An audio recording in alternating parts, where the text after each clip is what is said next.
When you're 17 or 18 years old, thinking about the future can be stressful and could have your teens suffering from anxiety, even depression. Courtney joining this morning by a specialist who is shedding a little bit more light on the topic. Hey, Court. Yeah, it's kind of a big deal. If you think about the fact that you are, 18, getting close to being, technically you're an adult, right? But you're still living at home with mom and dad. And then all of a sudden, it's time for you to get out in the world and do your own thing. So we've got Dr. Supriya Gill here with us this morning, a psychologist with Kaiser in Vacaville.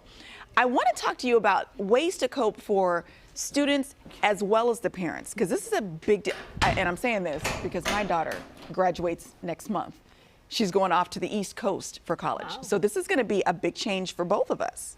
Yeah, absolutely. Yeah. And it is a time of change for parents and for our teens. And so it's really important to be on the same page in terms of communication and understanding what's coming up for them. Absolutely. So one of the major stressors obviously is the academic angle, right? Because the students are trying to do their best and get into that last semester and things, but it's worth mentioning that can be a huge stressor. It can. Over 60% of adolescents and teens specifically around 17, 18 express that they feel pressure from parents and from teachers to perform academically on exams, as well as kind of those bigger things like the SATs and the essays to get into college. And those state tests that they have to take as well, in addition to those things.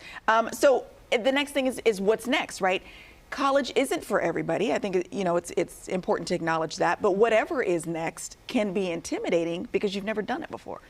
Right. And there's this sense of finality about what's next. A lot of folks, but like you're saying, whether they're going to college or going into trade school or a different career trajectory, feel like this is it, that whatever they decide is it. And because this is such a sensitive period of development, it can be difficult to take a step back and think that this is a chapter and kind of the launching pad for the next step. I like that. This is a chapter. This isn't the final. That's right. I like that. Okay. So let's talk about the social stress, because obviously, it's a big deal because you're graduating from high school and you're going on to whatever this next thing is. But that can cause issues as well.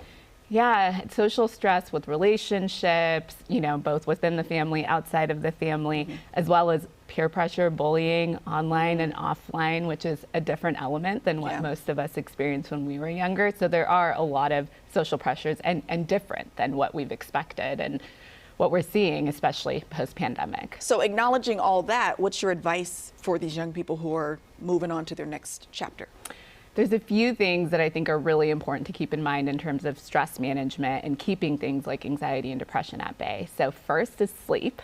Around 17 to 18 years old, you really need 8 to 10 hours of sleep. So make sure you're keeping that consistent sleep schedule, as well as screens, limiting that. It can eat into the time we're sleeping, but also if we're on screens before we're falling asleep, that will impact the quality of sleep. So moving your phone to a different part of the room. Healthy habits like watching exercise and what you're putting into your body. So even a few minutes of walking outside can be helpful, getting that vitamin D, and walking can go a long way. With food, when we're stressed, we tend to gravitate towards high sugar, high carb food. So reaching for that banana instead of that bag of chips can go a long way. Watching our caffeine intake, initially we can feel that jolt of energy, but it can leave us feeling more depleted over time. So those are the big things. What about advice for parents? Because I know moms and dads and the village means well, but sometimes you're adding to the stress. Yes, the village does mean well. So I think just some things to watch for in your teens to make sure you're checking if, anxiety or depression or stress is getting out of control, is to see any changes in behavior, more withdrawing, irritability, watching for, somatic symptoms, like if they're feeling sick more, headaches, stomach aches, or just kind of withdrawing.